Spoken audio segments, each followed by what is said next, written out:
2008 March 15 இந்தியாவின் முதல் பெண் விமானி சரளா தாக்ரல் மறைந்த தினம்.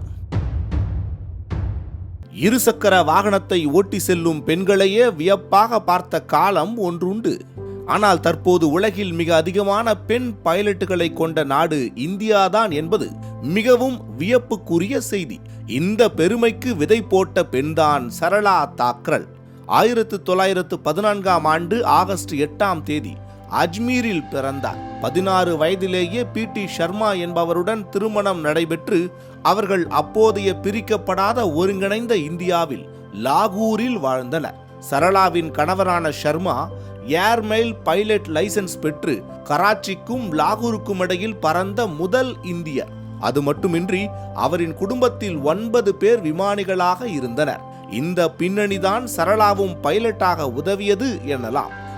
முதலாக சேலையுடன் ஒரு இந்திய பெண் விமானத்தின் கட்டுப்பாட்டு பகுதியில் தனியே அமர்ந்து ஜிப்சி மோத் என்ற அந்த காலத்து சிறுவகை விமானத்தை இயக்கி சாதனை படைத்தார் என்றால் அது சரளாதான்.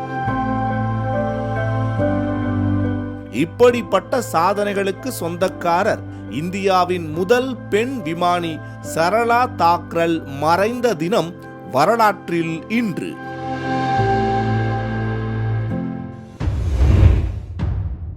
ஆயிரத்து 1962 மார்ச் 15 நோபல் பரிசு பெற்ற அமெரிக்க இயற்பியலாளர் ஆர்தர் காம்ப்டன் மறைந்த தினம். 1907 மார்ச் 15 ஐரோப்பாவிலேயே பெண்களுக்கு முதல் வாக்குரிமை வழங்கியது பின்லாந்து. 1951 மார்ச் 15 ஈரானில் எண்ணெய் உற்பத்தி தேசியமயமாக்கப்பட்டது. 2011 மார்ச் 15 சிரியாவின் உள்நாட்டு போர் ஆரம்பமானது.